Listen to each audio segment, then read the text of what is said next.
咁啊，今日咧就歷史性時刻啦。咁我哋部車咧就露營車咧搞咗幾個月，終於都準備好可以出發啦去露營啦。咁啊，呢個德國露營啊嗱，咁啊就係喺城堡下邊啊。聽日朝頭早我哋先去呢個 Marksburg。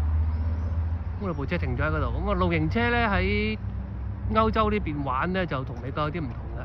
不過都我哋就唔係話長住啊，就冇乜所謂嘅。總之一晚有電有水就得㗎啦。裏邊有個緊急用嘅洗手間啦，咁啊始終都係瞓翻自己床啦，咁啊好過瞓酒店啊，因為咧酒店你最麻煩咧就係冇地方停車，好多時候喺歐洲住酒店都係冇地方停車嘅。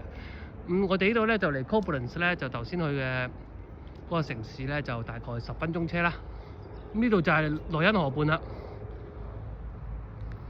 咁啊見到啲人啊好嘆嘅喺度，早啲嚟霸位嘅話咧，你就可以有河景啊，不過我哋冇咁早嚟，咁啊有揾到位算唔錯㗎啦。